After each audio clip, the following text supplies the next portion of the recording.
Paola convida Francesco para almoçar com ela. Diz que preparou um macarrão, que tá secando na cozinha. Francesco aceita o convite com bom humor. Brinca que não poderia recusar um prato dela. E que parece até já ter virado freguês. Paola sorri. Diz que isso lhe dá muito prazer. E ele confirma, com um sorriso leve no rosto. Como ainda é cedo pro almoço, Paola sugere um passeio. Mas logo se arrepende. Lembra que ele é um homem casado. E que não seria apropriado se alguém os visse juntos. Francesco, descontraído, responde que a esposa está na Europa. E convida ela para sair mesmo assim. Paola hesita. Mas pergunta se vão. Ele confirma animado. E os dois saem para dar uma volta. Enquanto isso, na fazenda, Gomercindo cumprimenta Mateu e pergunta sobre a festa na colônia. Mateu responde que tá tudo pronto. Lembra que a festa também é de Gomercindo. Afinal, ele é o dono da fazenda de café. Gomercindo ri e diz que Mateu também é um pouco dono daquilo tudo. Mas o genro nega. Diz que não quer ser dono de nada. E explica que veio justamente para conversar sobre isso. Mateu comenta que alguns colonos começaram a perguntar quando o pagamento da colheita vai ser feito. Gomercindo se espanta. Reclama que nem embarcou o café e já estão cobrando. Mateu esclarece. Eles só querem saber a data de pagamento. Gomercindo suspira. Diz que será em poucos dias. Precisa calcular quanto cada trabalhador deve receber, incluindo os italianos das propriedades do Dr. Augusto. Antes de encerrar, pede a Mateu para manter o pessoal sob controle, evitar confusão. Mateu concorda e propõe tomarem um vinho juntos. Em outro canto da casa, Angélica fala para Augusto deixar nas mãos do pai a venda do café. Diz que ele sabe o que faz. Augusto concorda, mas confessa que anda preocupado com o destino do dinheiro da venda. Angélica provoca. Tem medo que teu pai fique com o dinheiro? Ele nega. Explica que, quando o próprio pai ainda estava bem da cabeça, sempre lhe entregava uma boa quantia depois de cada safra.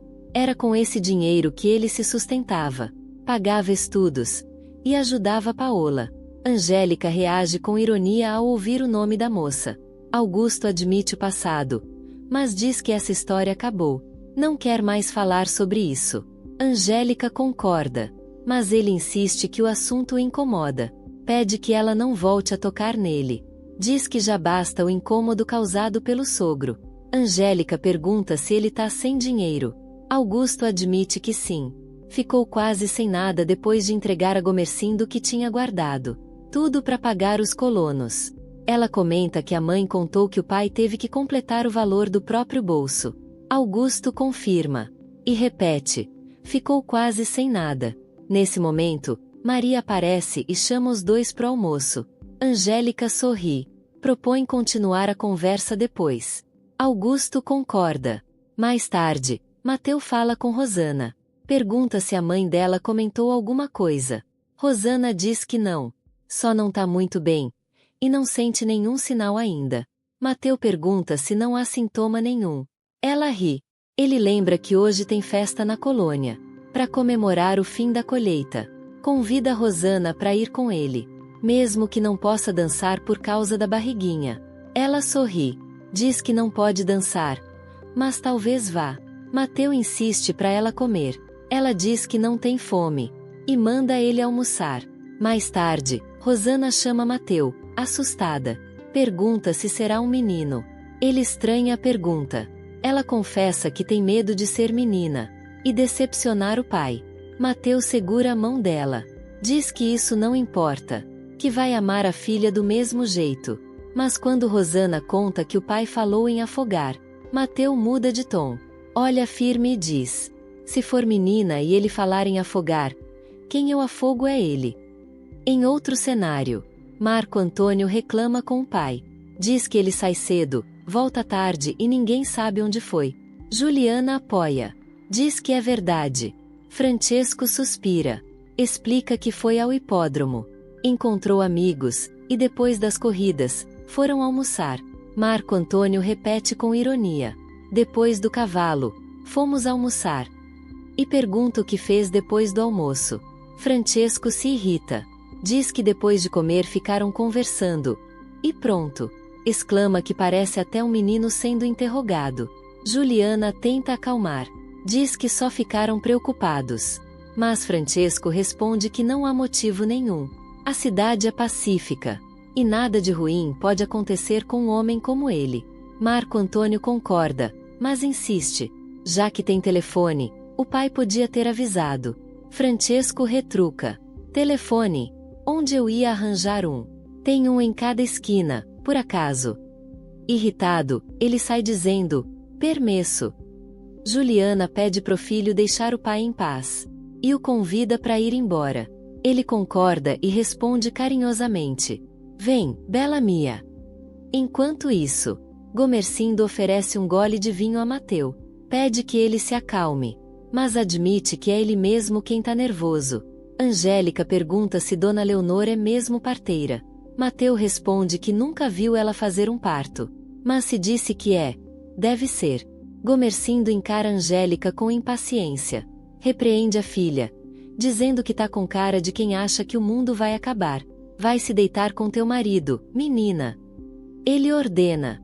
Augusto tenta levá-la, mas Angélica se recusa. Diz que quer esperar o nascimento do bebê da irmã.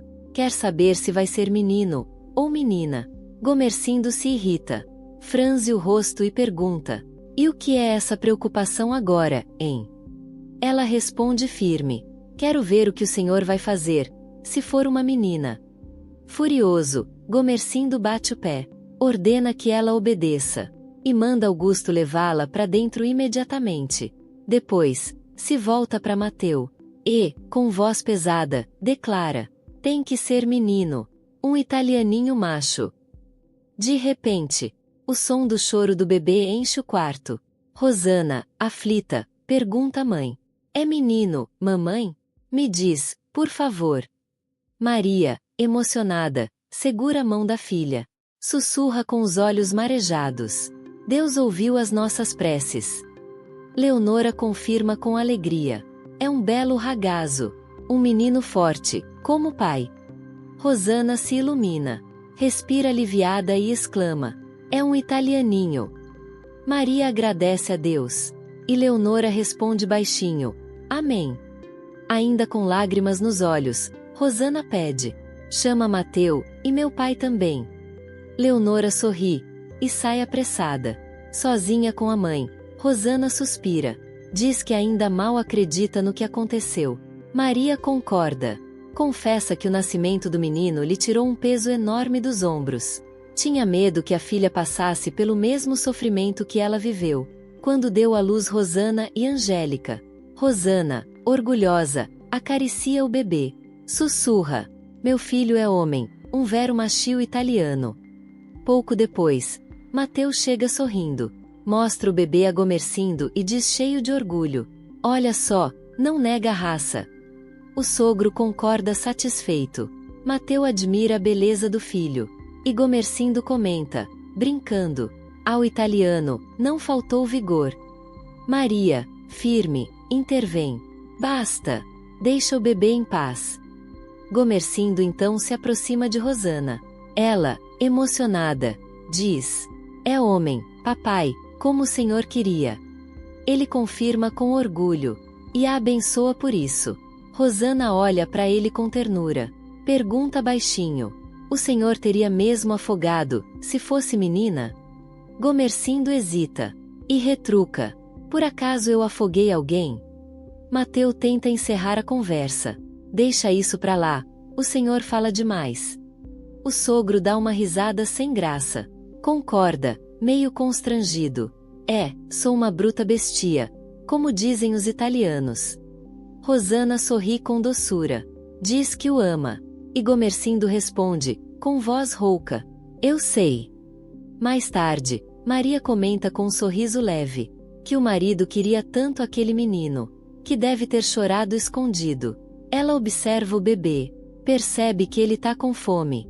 Mateu, sorrindo, brinca com Rosana: tá vendo? Você não me deixou mentir. Ela responde com orgulho: dei a você o seu italianinho. Mas Mateu corrige, com carinho no olhar: nosso filho é brasileiro, Brasiliano, como eu digo. Rosana ri. E os dois se olham, cheios de amor.